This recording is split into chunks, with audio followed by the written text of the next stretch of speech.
Hadirin yang berbahagia, Musrenbangnas merupakan forum antar pelaku dalam rangka menyusun dan sinkronisasi rencana pembangunan nasional dan rencana pembangunan daerah.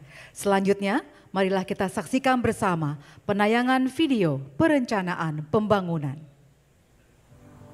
Indonesia. Indonesia. Tanah air dengan sejuta asa.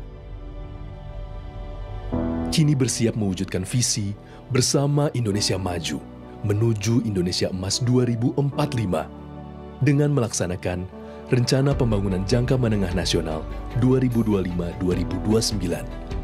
Asta Cita, misi Presiden Republik Indonesia dan Wakil Presiden Republik Indonesia menjadi prioritas nasional dalam Rencana Pembangunan Jangka Menengah Nasional 2025-2029. Yang berperan sebagai panduan untuk membangun Indonesia maju dan berdaya saing. Indonesia harus memastikan kemandirian pangan demi stabilitas masa depan. Indonesia harus meningkatkan konektivitas dengan infrastruktur berkualitas. Indonesia harus mewujudkan hilirisasi demi pertumbuhan ekonomi. RPJMN 2025-2029 menekankan pada upaya penurunan kemiskinan, peningkatan kualitas sumber daya manusia, serta pertumbuhan yang tinggi dan berkelanjutan. Keberhasilan RPJMN 2025-2029 diukur dengan pencapaian beberapa indikator pembangunan. Penurunan tingkat kemiskinan ekstrim menjadi 0-0,5% pada 2026. Dan tingkat kemiskinan menjadi 4,5-5% pada 2029. Peningkatan indeks modal manusia menjadi 0,59 pada 2029. Dan pertumbuhan ekonomi menuju 8%. Seluruh harapan ini didiskusikan dalam berbagai forum, termasuk pelaksanaan Musyawarah Perencanaan Pembangunan Nasional Musrenbangnas. Tak sekedar pertemuan, Musrenbangnas adalah sarana untuk menyatukan suara dan langkah demi masa depan Indonesia yang lebih baik. Sebagai fondasi awal Rencana Pembangunan Jangka Panjang Nasional 2025-2045, RPJMN 2025-2029 menjadi kompas pembangunan yang melibatkan semua pihak. Memastikan setiap suara dan aspirasi didengar.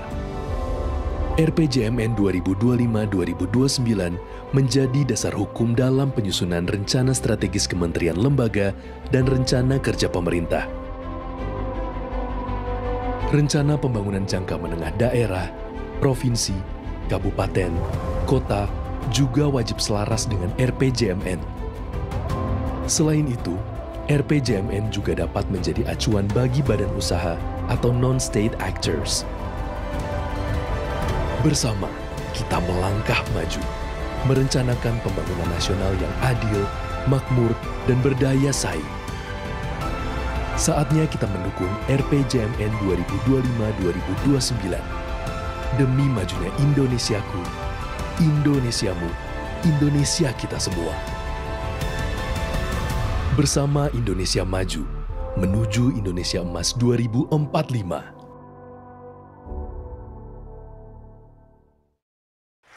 Hadirin yang kami hormati, selanjutnya marilah kita simak bersama arahan Presiden Republik Indonesia, Bapak Prabowo Subianto.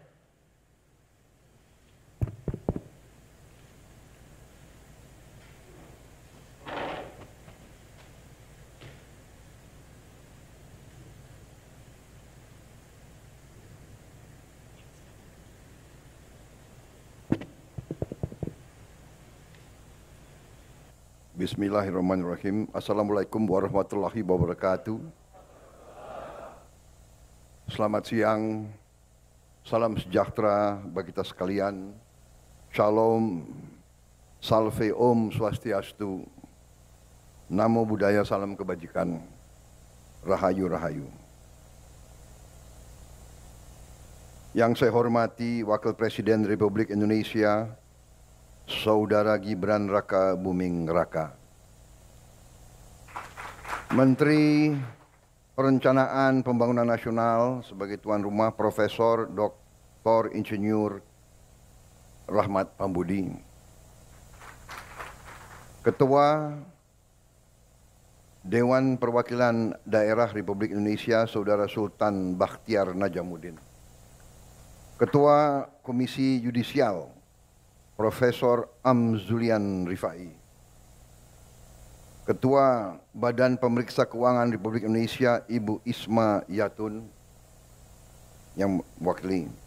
Ketua Badan Legislasi DPR RI Saudara Bob Hasan.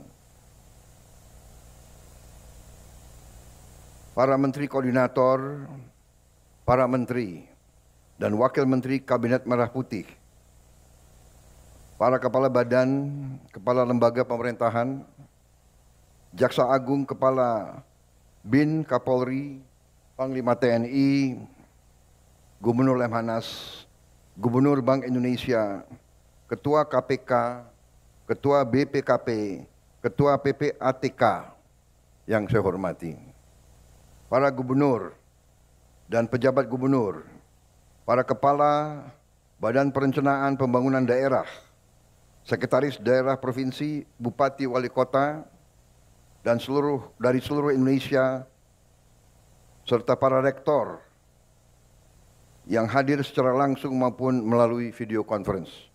Yang saya hormati dan saya banggakan, hadirin undangan yang berbahagia. Pada kesempatan kali ini, tentunya sebagai insan yang bertakwa, marilah kita tidak henti-hentinya memanjatkan puji syukur kehadirat Allah Subhanahu wa Ta'ala, Tuhan Maha Kuasa. Kita masih diberi kesehatan, masih diberi karunia dapat berkumpul di tempat yang bersejarah ini untuk menghadiri pembukaan Musyawarah Perencanaan Pembangunan Nasional RPJMN 2025-2029, Rencana Pembangunan Jangka Menengah Nasional.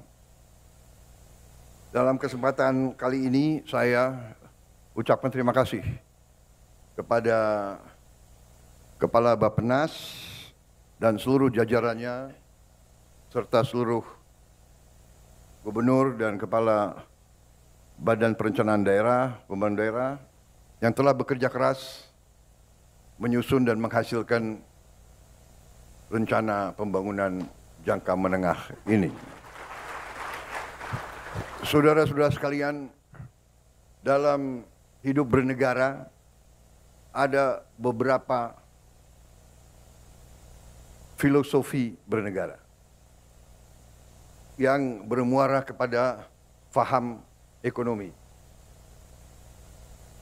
Ada faham yang sangat kuat di negara-negara barat tadinya, yaitu yang berpendapat bahwa suatu pembangunan ekonomi tidak perlu direncanakan, bahkan tidak boleh direncanakan. Mereka menganut pemikiran yang disebut neoliberal sekarang, bahwa yang mendorong ekonomi adalah pasar.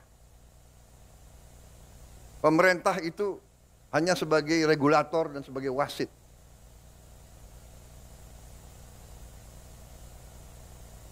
Bangsa Indonesia dalam Undang-Undang Dasar 1945, pendiri bangsa Indonesia tidak menghanut faham itu.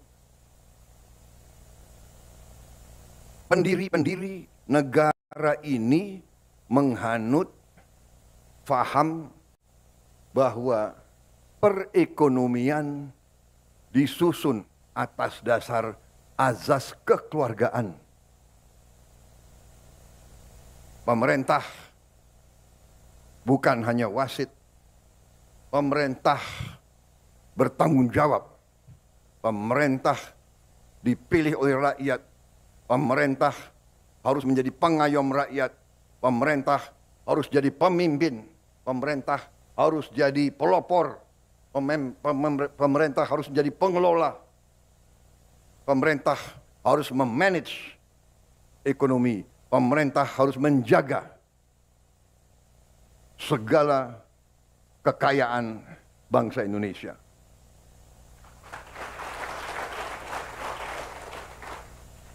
Saudara-saudara, dalam pemahaman ekonomi yang kita sekarang wajib dan pantas untuk menyebut ekonomi kita ekonomi Pancasila. Bahwa ekonomi Pancasila itu adalah penggabungan antara yang terbaik dari pemahaman pasar bebas, kapitalisme, yang terbaik dari ekonomi yang direncanakan, planned economy. Itu Pancasila. Antara pasar bebas dan antara ekonomi yang direncanakan. Bahwa Presiden pertama membuat rencana pembangunan semesta 8 tahun. Kemudian Presiden kedua melanjutkan dengan rencana pembangunan 5 tahun.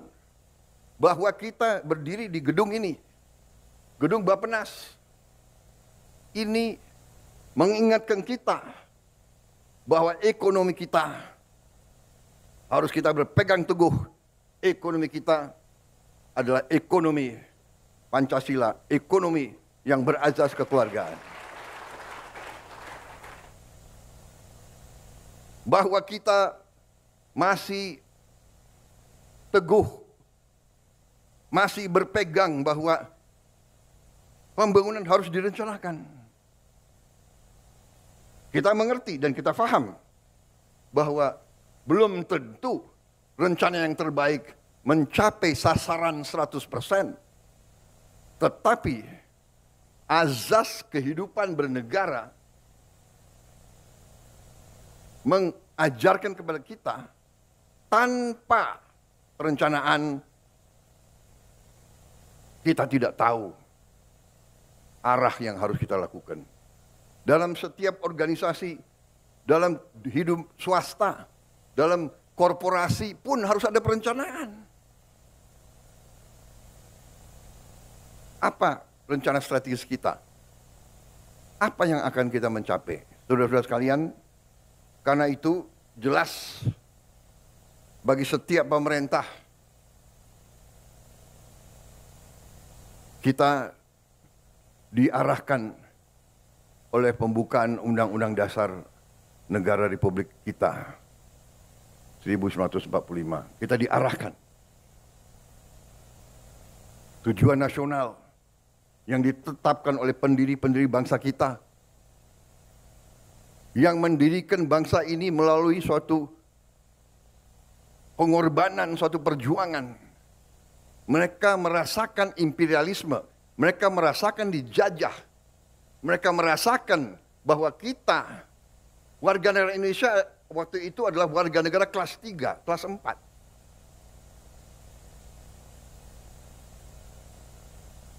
Tujuan nasional pertama, azas perlindungan, melindungi segenap bangsa Indonesia dan seluruh tumpah darah Indonesia. Melindungi. Saya disumpah, Saudara Wakil Presiden disumpah untuk menjaga, menjalankan Undang-Undang Dasar. Saya harus melindungi, pemerintah yang saya pimpin harus melindungi segenap bangsa Indonesia dan seluruh tumpah dari Indonesia. Dan saudara-saudara sebagai bagian dari pemerintah, saudara-saudara sebagai anak bangsa Indonesia, di bidang masing-masing, di eselon masing-masing punya tanggung jawab untuk menjalankan Undang-Undang Dasar ini.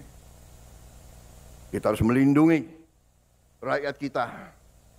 Melindungi dalam arti yang lengkap, dalam arti komprehensif, dalam arti yang menyeluruh. Melindungi secara fisik. Melindungi secara fisik artinya rakyat kita harus cukup makan.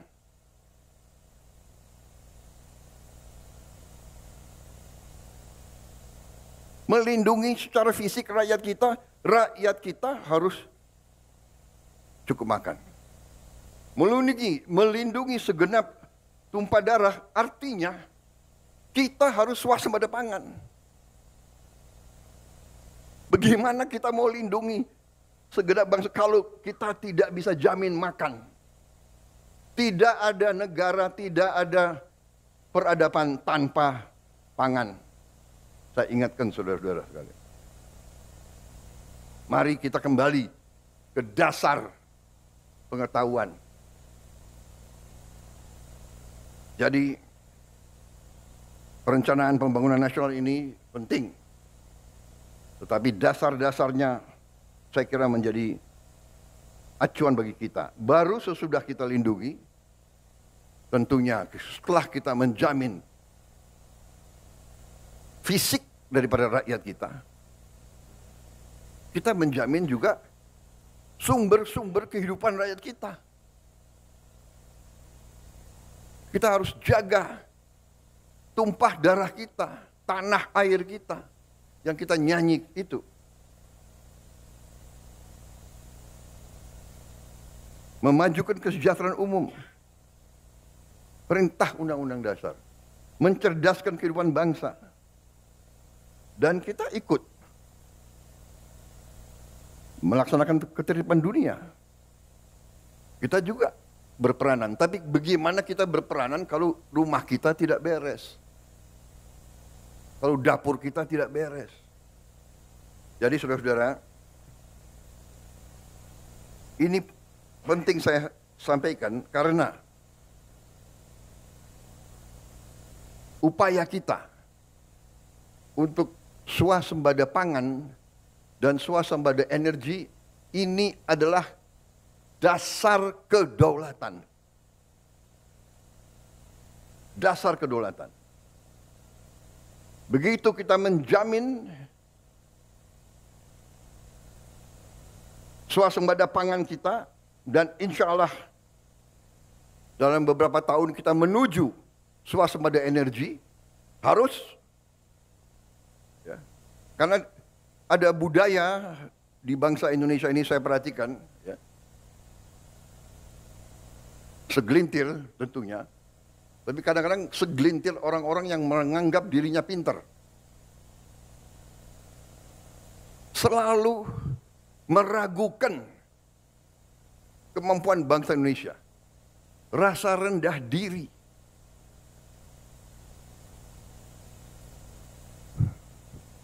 Punya gelar profesor, sekolah di mana-mana yang terkenal, tapi mentalnya masih mental rendah diri. Apa yang dilakukan bangsa sendiri selalu jelek.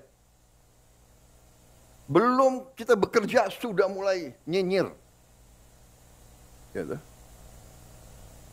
Ini, saudara-saudara, pemerintah yang saya pimpin tidak ragu-ragu. Kita berpegang kepada Undang-Undang Dasar 45. Kita berpegang kepada cita-cita pendiri bangsa Indonesia. Kita berniat baik, kita ingin memimpin bangsa ini dengan pemerintah yang bersih. Itu keinginan kita. Dan itu tekad kita. Dan insya Allah, dengan kehendak dan tekad yang baik, insya Allah kita akan mencapai. Indonesia harus mempunyai pemerintah yang bersih. Indonesia harus memiliki pemerintahan yang bersih. Saudara-saudara, berkali-kali di setiap kesempatan saya bicara, kita harus hentikan kebocoran-kebocoran. Menghentikan. Dan sekali lagi saya ingatkan, aparat pemerintah sangat menentukan. Aparat pemerintah sangat menentukan kebocoran-kebocoran untuk dihentikan. Penyelundupan dari luar ke dalam. Penyelundupan dari luar ke dalam adalah membahayakan kedaulatan Indonesia. Penyelundupan tekstil mengancam industri tekstil kita, mengancam kehidupan ratusan ribu pekerja kita.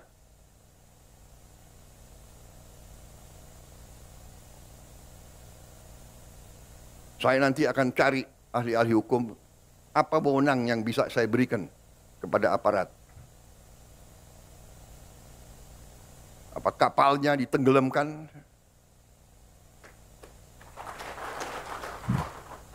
Tolong para profesor di pemerintah saya itu tolong kasih saya ya masukan.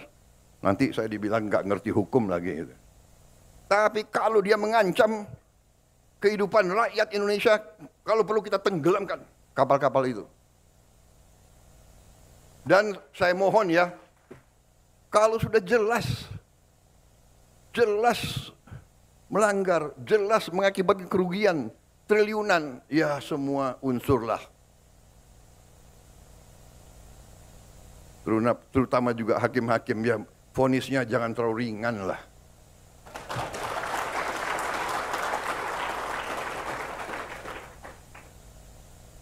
Nanti dibilang Prabowo nggak ngerti hukum lagi. Tapi rakyat pun ngerti, rakyat di pinggir jalan ngerti. Ngerampok triliunan, kalau triliunan, ratusan triliun. Vonisnya sekian tahun. Nanti jangan-jangan di penjara pakai AC, punya kulkas, pakai TV. Tolong Menteri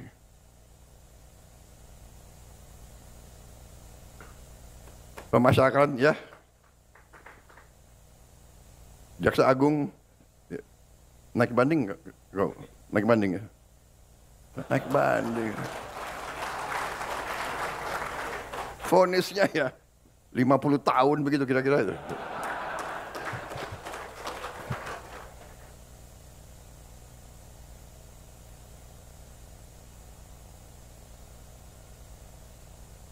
Kita semua, mari kita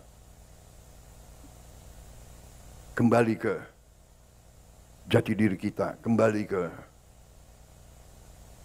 17 Agustus 45, cita-cita pendiri bangsa kita. Saya tidak mau nyalahkan siapapun, ini kesalahan kolektif kita. Mari kita bersihkan. Makanya saya katakan, aparat pemerintahan kita gunakan ini untuk membersihkan diri, untuk membenahi diri sebelum nanti rakyat yang membersihkan kita. Lebih baik kita bersihkan diri kita sendiri. Rakyat Indonesia sekarang tidak bodoh, mereka pinter-pinter. Semua orang punya gadget. Sudah lain, ini bukan 30 tahun yang lalu, ya kan? Ini bukan 20 tahun yang lalu. Jadi saudara-saudara, Musrenbangnas ini saya gunakan kesempatan ini untuk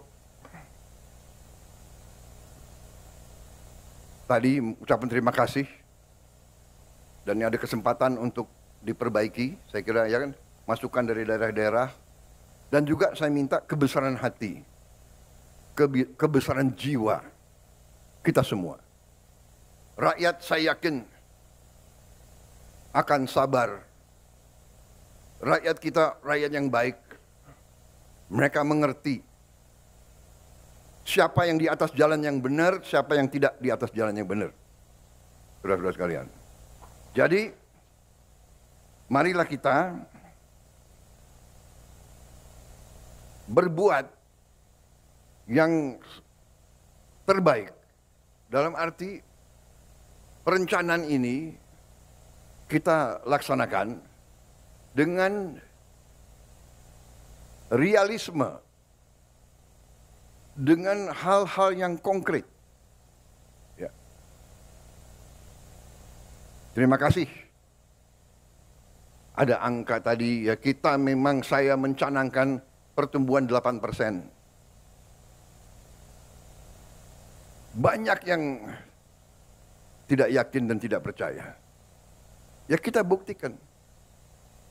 Belum tentu kita akan capai 8%.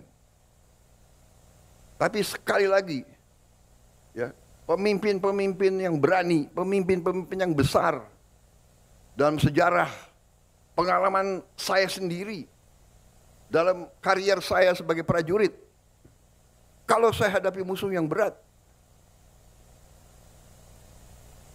saya harus yakin saya akan berhasil, saya akan menang. Kalau tidak, kita nggak berani berbuat. Bung Karno menyampaikan, mengatakan kepada kita, gantungkan cita-citamu setinggi langit. Kalau kau tidak mencapai langit, minimal kau jatuh di antara bintang-bintang. Itu memang istilahnya memotivasi kita. Kalau Belanda dulu mengatakan bahwa kita ini tidak pantas merdeka, tahun 45. Belanda mengejek kita. Apa? Kamu? Hei, orang Indonesia, hei orang pribumi, kau mau merdeka? Bikin peniti saja tidak bisa. Dulu kita dituduh bikin peniti saja tidak bisa. Tapi kita mau merdeka. Proklamasi kemerdekaan kita berapa itu? Mungkin tiga baris ya. Proklamasi yang tersingkat saya kira dalam sejarah dunia, iya kan? Hal-hal yang menyangkut pemilihan akan pokoknya administrasi belakangan deh, merdeka dulu, kan begitu. Tapi sekarang tidak, administrasi harus baik, ya kan? Kalau enggak dikejar BPKP, KPK, BPK, kita administrasi baik. Makanya ada Badan Perencanaan Nasional, ada Bapeda. Tapi saya minta kebesaran jiwa dalam arti ini. Ada prioritas kita. Ya, jadi mungkin KL-KL sebagian tidak akan mendapatkan anggaran yang dicita-citakan. Saat ini, nanti kita lihat perkembangannya. Ya, jangan ganggu Menteri Keuangan terus. Karena Menteri Keuangan itu bertanggung jawab kepada saya. Waktu saya Menteri Pertahanan, selalu saya dibatasi oleh Menteri Keuangan.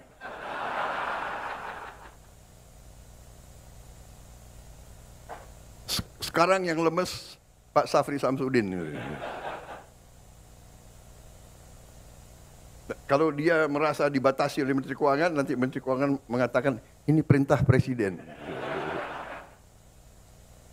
Setelah saya jadi Presiden, saya harus mikir, ya kan? Pertahanan sangat penting, tapi anak-anak ini harus makan. Iya kan? Guru-guru gajinya harus diperbaiki. Hakim-hakim harus segera dibikin rumah-rumah dinas yang layak. Tidak boleh ada hakim yang kontrak.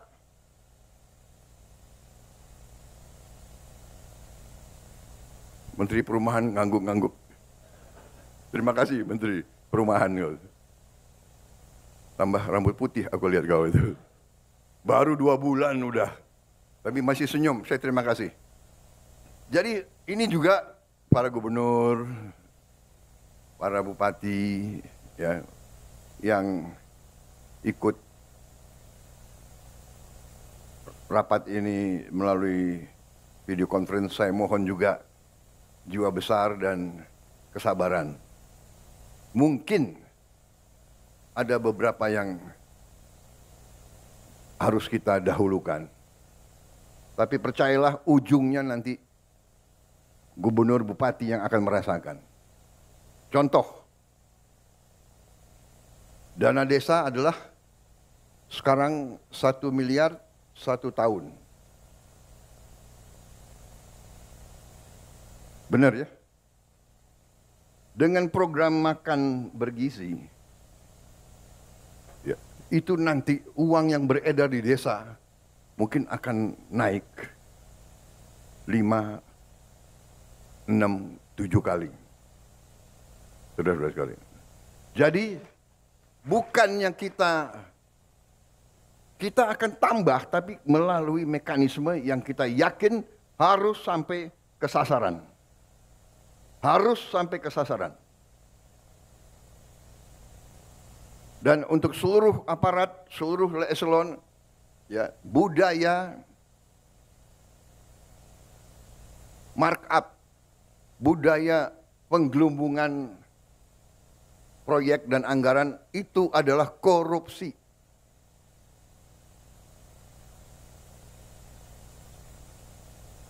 Saya ulangi, penggelumbungan markup barang atau proyek itu adalah merampok uang rakyat. Kalau bikin proyek yang nilainya 100 juta, ya 100 juta. Bikin rumah 100 juta, ya 100 juta. Jangan 100 juta dibilang 150 juta. Budaya ini harus kita kurangi, saudara-saudara. Bukan kurangi, maaf, harus kita hilangkan. Ya.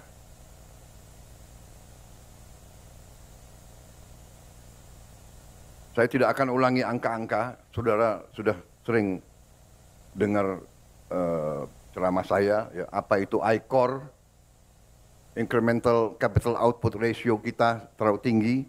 Kenapa? Ya, kebocoran. Saya juga tidak akan paparkan di sini laporan-laporan yang saya terima, kebocoran-kebocoran, kehilangan uang dari judi online, dari penyelundupan, dari illegal mining, dari illegal logging, dan sebagainya. Tidak dalam kesempatan ini, tapi pada kesempatan lain, kalau perlu, di sidang kabinet sudah saya paparkan, nanti khusus mungkin Bupati dan Gubernur saya undang khusus. Bukan saya apa-apa, saya tidak mau menurunkan moral daripada anak-anak muda kita.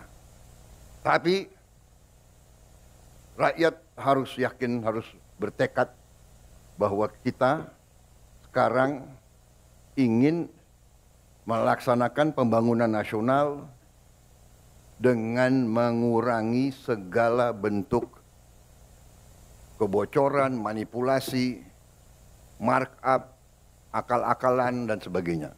Dan ini membutuhkan kerjasama semua pihak. Yudikatif, legislatif, pemerintahan, aparat.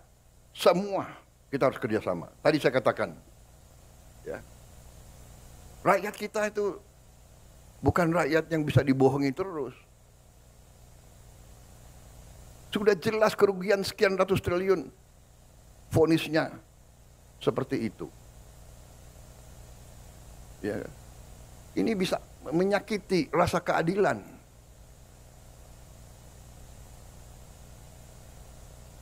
Ada yang curi ayam dihukum berat, dipukulin. Saya kira demikian yang ingin saya sampaikan, saudara-saudara. Terima kasih. Musrembangnas laksanakan dengan sebaik-baiknya. Terima kasih pada gubernur, saudara-saudara adalah pemimpin yang paling dekat sama rakyat.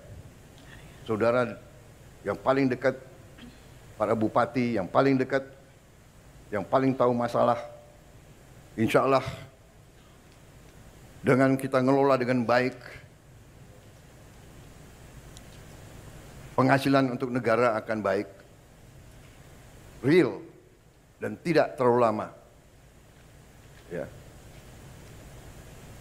Kita dengan tadi program digitalisasi, dengan e-government, dengan e-katalog, dengan GovTech, kemungkinan untuk penggelembungan yang gila-gilaan sudah sangat sulit. Di semua KL kita akan melihat nanti hasilnya. Demikian yang ingin saya sampaikan, saudara-saudara sekalian. Saya optimis, saya yakin bahwa kita akan berbuat baik dan kita akan bikin kaget semua pihak luar negeri.